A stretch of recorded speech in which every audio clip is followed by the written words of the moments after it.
Hello, welcome to my channel easy way to learn English.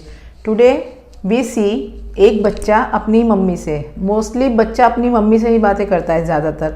तो आज मैं जो टॉपिक लेकर आई हूँ उसमें हम देखते हैं कि एक बच्चा अपनी मम्मी से क्या क्या बातें कर सकता है।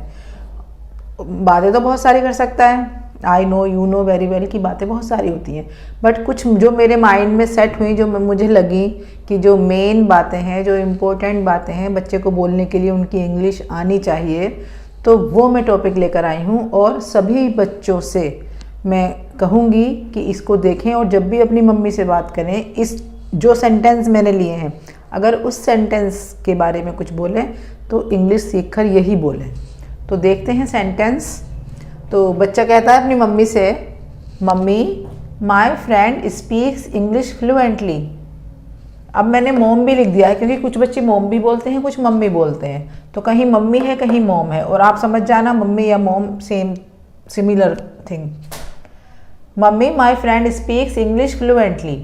मम्मी मेरा दोस्त इंग्लिश बड़ी फ्लुएंटली बोलता है। फ्लुएंटली का मतलब स्पीडली, बहुत अच्छी। और अगर हम फ्लुएंटली ना कहना चाहें, मतलब फ्लुएंटली तो कहेंगे ही, बट अटक अटक के बोलने वाली अगर बात है, ये तो मैं एक वैसे ही मीनिंग आपको बता रही हूँ। फ्लुएंटली, स्पीडली, बिना अटके, फर्राटे वाली English.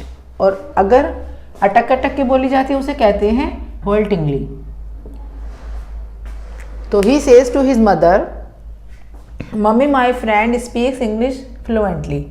Mummy I also want to speak English fluently. मैं भी इंग्लिश फ्लुएंटली बोलना चाहता हूँ क्योंकि मेरा दोस्त फ्लुएंट है इंग्लिश में। मम्मी आई स्कोर्ड लेस मार्क्स। मम्मी आई स्कोर्ड लेस मार्क्स, और आई गेंड और आई गॉट, हम यहाँ कुछ भी लगा सकते हैं। स्कोर का मतलब स्कोर करना, जो हमने गेन किए हैं, रिसीव्ड किए हैं। आई रिसीव्ड भी कह सकते हैं, स्कोर्ड, गेंड और got. I scored less marks in the test. मुझे टेस्ट में कम नंबर मिले हैं। दिस टाइम, इस टाइम मुझे टेस्ट में कम नंबर मिले हैं। बट आई प्रोमिस यू, लेकिन मैं आपसे प्रोमिस करता हूँ, I will get good marks next time. जब नेक्स्ट टाइम एग्जाम होंगे तो मैं अच्छे मार्क्स लाऊंगा। Next sentence is number 4। Mom और mummy, I had kept my pencil box here on the table. मैंने अपना पेंसिल बॉक्स टेबल पर ही रखा था। Now it is missing. अब ये मिसिंग है, यहाँ पर नहीं है। हैव यू सीन इट, क्या तुमने इसे देखा है? It's misplaced now. अब ये अपनी जगह पर नहीं है, मिसप्लेस हो चुका है। तो सारे क्वेश्चन जो बच्चा करता है वो अपनी मम्मी से ही करता है, खुद से वो ढूंढने की कोशिश भी नहीं करता। तो सोचो कि मम्मी कितनी हेल्पफुल है एक बच्चे के लिए। Mom, mummy I M to tired. मैं बहुत थक गया हूँ। और हम टू टायर्ड की जगह एग्जॉस्टेड भी लगा सकते हैं। टू टायर्ड मीन्स बहुत ज़्यादा थका हुआ, और बहुत ज़्यादा थके हुए के लिए हमारे पास एक अच्छा सा वर्ड है एग्जॉस्टेड। बहुत ज़्यादा थका हुआ हूँ, मम्मी मैं बहुत ज़्यादा थका हुआ हूँ। Can I sleep for some time. क्या मैं थोड़ी देर के लिए सो सकता हूँ? यहाँ मैंने यूज़ किया है सम टाइम, थोड़ी देर के लिए। और can I sleep for a while, वो भी सेम मीनिंग देगा। Can I sleep for a while, can I sleep for some time. अगर मैं यहाँ लगा दूँ सम टाइम्स तो ये सेंटेंस गलत हो जाएगा। सम टाइम का मतलब होता है थोड़ी देर के लिए। क्या मैं थोड़ी देर के लिए सो जाऊँ? Some time, for some time. Some times का मतलब होता है कभी कभी, कभी कभी ऐसा होता है। समटाइम्स इट हैपन्स, कभी कभी ऐसा होता है। समटाइम्स आई गो देयर, कभी कभी मैं वहाँ जाती हूँ। तो समटाइम्स कभी कभी, समटाइम थोड़ी देर, फॉर अ वाइल और फॉर सम टाइम। नेक्स्ट है late me sleep mummy some more time. सम मोर टाइम, मोर का मतलब तो हिंदी में सेम है और, मोर और, मुझे थोड़ी देर के लिए और सोने दो। लेट मी स्लीप, लेट का यूज़ है मुझे करने दो। लेट का मतलब होता है परमिशन से, अलाउ करने से, मुझे अलाउ करो, मुझे सोने दो। Let me sleep mummy some more time, मुझे थोड़ी देर के लिए और सोने दो। Number 7 sentence. Mummy I am feeling hungry. मुझे भूख लगी है। Please give me something to eat. Eat यहाँ पर इन्फिनिटिव बनकर आया है।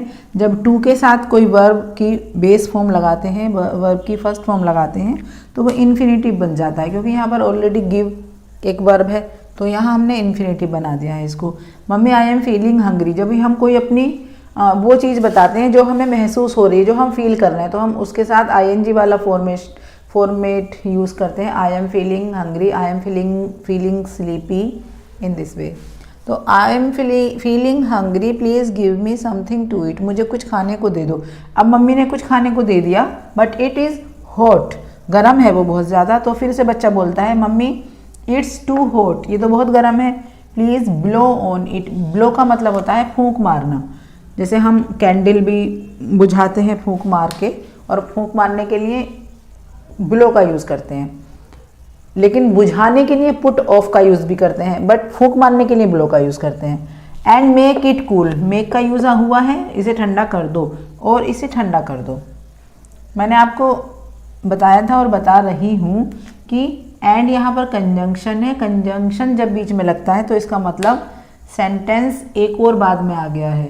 मेक वर्ब आ गई है, एक वर्ब इधर थी, एंड से हमने इसको ज्वाइन किया है, एंड कंजंक्शन है, इसका मतलब ये क्लॉज, एक ये क्लॉज है और एक ये क्लॉज है और एक ये क्लॉज है, और इस कोमा ने भी कंजंक्शन का काम किया है यहाँ पर। तो जितने कंजंक्शन उससे एक ज़्यादा सेंटेंस, तो यहाँ पर दो कंजंक्शन का काम कर रहा है, एक कोमा काम कर रहा है कंजंक्शन का, एक एंड काम कर रहा है, तो इसका मतलब यहाँ पर 3 क्लोज हैं। Mummy it's too hot, 1 clause, please blow on it, 2 clause, make it cool, 3 clause. तो 3 क्लोजेज हैं यहाँ पर, बट सेंटेंस 1 है क्योंकि फुल स्टॉप लास्ट में आया है, तो फुल स्टॉप का साइन है कि सेंटेंस कंप्लीट हो गया है, पर क्लोजेज 3 हैं।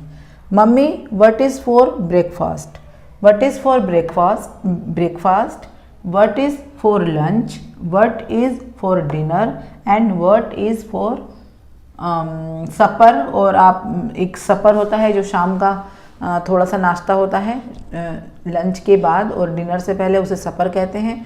और जो ब्रेकफास्ट के बाद और लंच से पहले होता है उसे ब्रंच कहते हैं। तो what is for brunch, what is for super.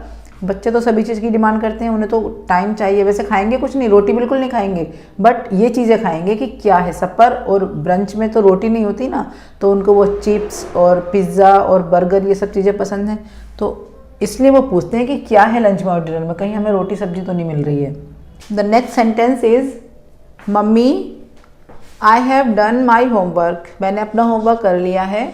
Shell I watch TV now, क्या मैं अब टीवी देख लूँ। और go out to play with my friends, या मैं अपने फ्रेंड के साथ खेलने चला जाऊँ। बच्चे ने ऑप्शन रखे हैं मम्मी के सामने, शैल आई वॉच टीवी नाउ, क्या मैं टीवी देख लूँ, या मैं दोस्तों के साथ खेलने चला जाऊँ। तो क्वेश्चन है, क्वेश्चन पूछा है उसने, क्वेश्चन मार्क लगेगा। Mummy I am getting bored, मैं बोर हो रहा हूँ mummy, please tell me an interesting story, मुझे कोई अच्छी सी दिलचस्प सी इंटरेस्टिंग सी स्टोरी सुना दो। Mummy I am getting bored, please tell me an interesting story. अब मम्मी स्टोरी सुनाती है, लेकिन मम्मी को तो एक ही स्टोरी याद है, तो वही दोबारा से सुनाने बैठ जाती है मम्मी। तो he says mummy you always tell the same story, mummy हम टेल की जगह स्टोरी सुनाने के लिए टेल का यूज़ करते हैं, और हम स्टोरी सुनाने के लिए नैरेट का यूज़ भी कर सकते हैं और टेल का यूज़ भी करते हैं। ऐसे ही जब हम टेबल सुनाते हैं, जैसे 2 1 जा 2 वाला, 2 2 जा 4 वाली टेबल जब सुनाते हैं, तो उसके लिए हम टेल का यूज़ करते हैं। Please tell me the table of 2 and 3, इस तरह से बात करते हैं। कभी सॉन्ग के लिए हम सिंग का यूज़ करते हैं, सिंग अ सॉन्ग।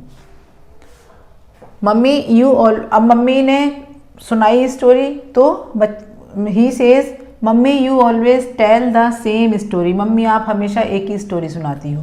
कभी कभी मम्मी कोई बात करती है और वो सेम होती है, तो बच्चे कहते ही हैं बच्चे कि mummy you always say the same, कि आप हमेशा एक ही बात कहती हो, हमेशा सेम बात बोलती हो। कई बार बच्चे कहते हैं मम्मी से डिमांड करते हैं, फरमाइश करते हैं कि मम्मी चलो घूमने चलेंगे।